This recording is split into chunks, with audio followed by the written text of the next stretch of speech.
They don't teach you your ABCs, your 1, 2, 3s. It's comedy-based shows. Which again does not teach you your ABCs or your 1, 2, 3s. Yeah, about that. So it's almost a universal fact that 99.9% of people hate these two a lot. When it was announced that Edward and Henry would be replaced by 2 new girl characters, almost the entire fandom got enraged. Whenever we fans see something that's bad, we say, it's not that bad.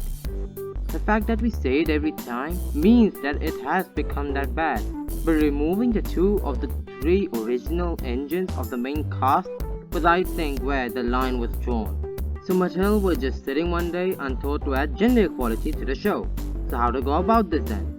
Well, I would probably say Toby, but I'm not sure if he's even part of the main cast anymore. So let's count him out.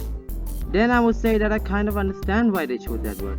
They hardly do anything with him nowadays. Even in the classic series, he was not that much a member of the main cast as others were, but still he was very much prominent. But in recent years, they were struggling to do anything with him, so they decided to write him off with a very mediocre episode. Now who do you write off?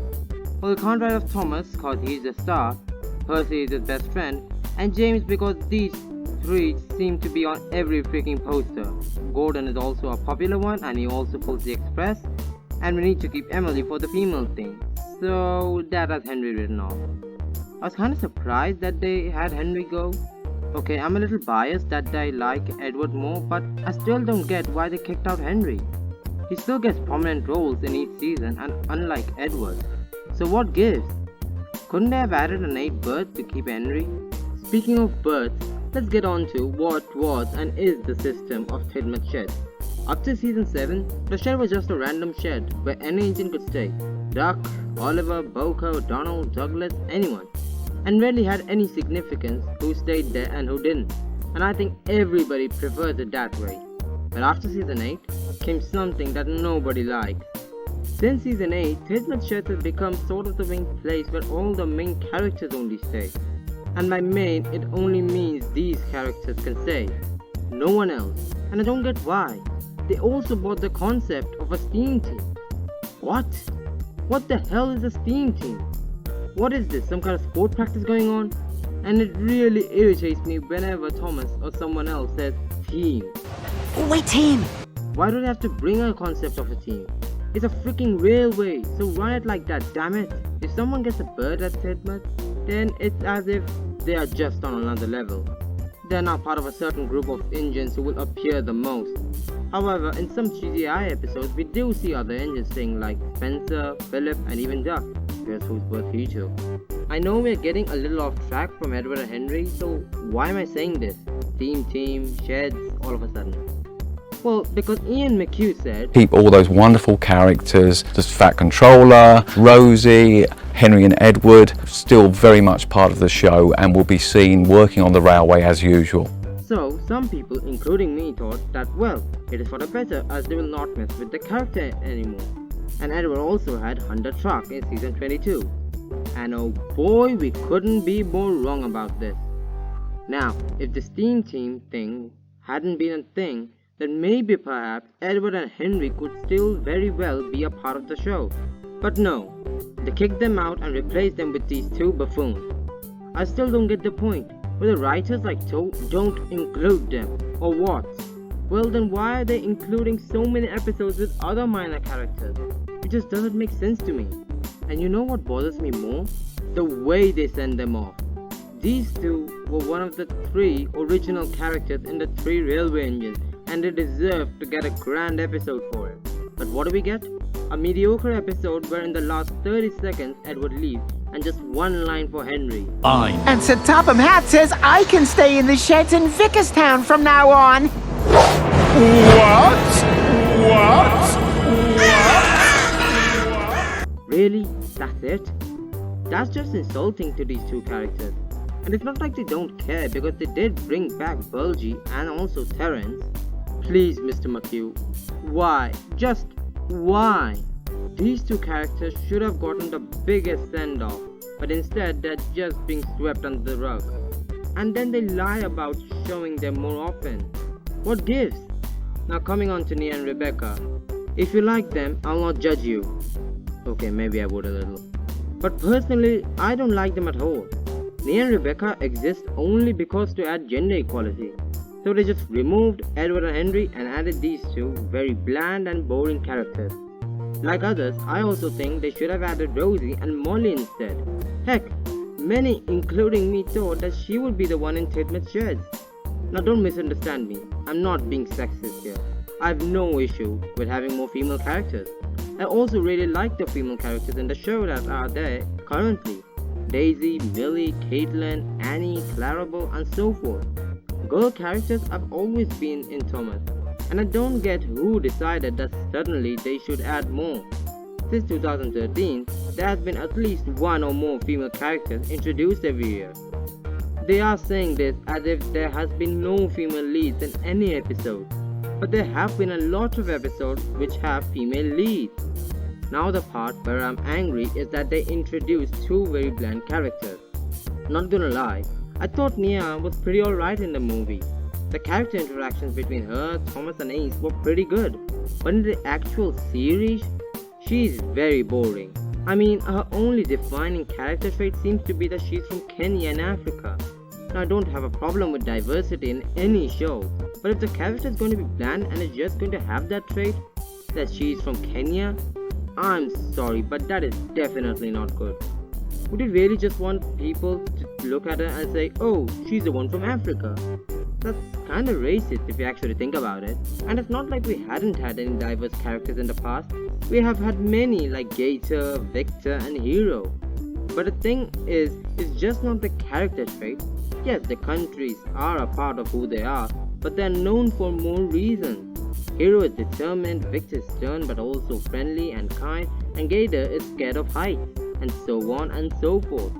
They did not just say in Hero of the Red about just Japan. Yes, they did mention it, but they didn't just focus on it. Same for Victor. The way they did his backstory in Blue Mountain Mystery was very well done.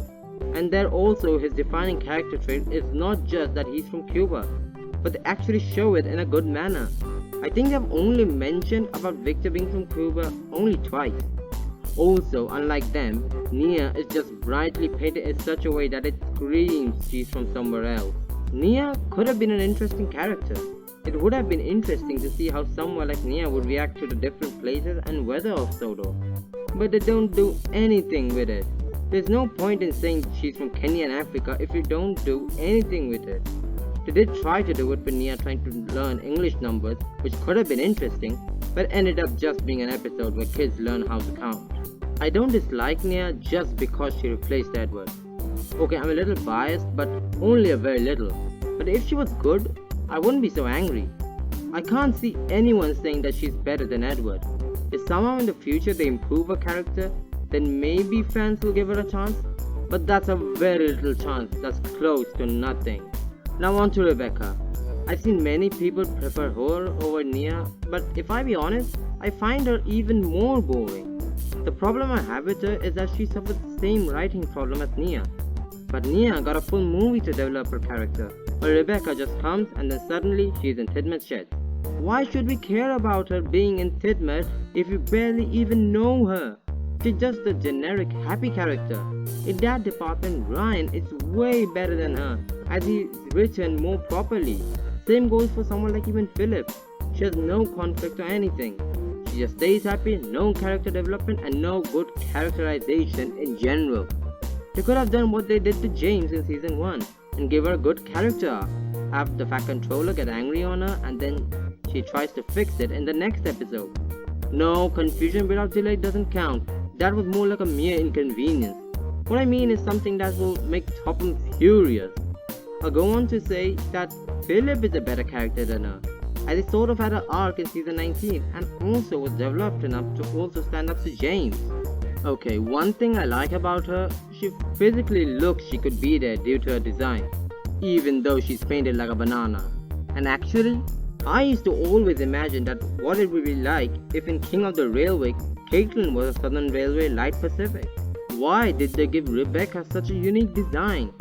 They could have had some interesting stories with her and could have given her and Gordon a sort of rivalry as they are both Pacific. But no, we get nothing. Nia and Rebecca did not have anything where it could show that they can live up to Henry and Edward. Edward was the engine who wanted to go out but never got a chance, but when he finally did, he made it worth it. He always stayed loyal to the Fat Controller in tough situations, and we even get to know that he can be hurt by rude comments. He can also be very kind as he helped Thomas a lot and also took care of Duck when Duck was sad. He showed his stern side where he shows he also does not tolerate nonsense like when he scolds Bill and Ben, and we also see his brave side like rescuing a runaway engine and taking a packed passenger train with no crank pin and damaging himself immensely. It worn them out, but he still got the job done. What about Henry? Henry used to be selfish, he got shot up in a tunnel and then redeemed himself. He has taken part in multiple railway conflicts. We see Snooty's side in a lot of episodes like Percy Takes the Plunge, but we also feel sorry for him after seeing his history of failures, and now after he finally gets a chance to prove himself, he crashes, but comes back better than ever. This shows that he's a lot more complex than we originally thought.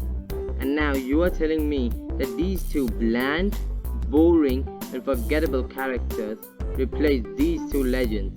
I'm sorry, but this is too much, and this irritates me so much. Now, you might be asking me that how would I do it? Well, I would actually want Thomas and Percy to go.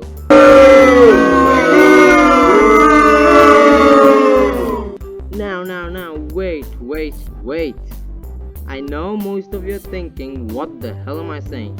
The top two characters removed? Let me explain better. Number 1, remove the concept of a team. Number 2, why not make Thomas, Toby and Percy the main trio? Oh yes folks, I'm talking about bringing back Farquhar's Shed. You could have the 3 of them there and market them as the main trio, while the ones at Headman's Shed could be the main cast, if you get what I mean. You can show more characters as you need Thomas, and the Farquhar Shed is much more far away, and you can also show the main cast as Nia and Rebecca are there. This would be my idea. If you watched till here, then thanks a lot I guess, and I hope to see you again soon in the next video. Until then, bye!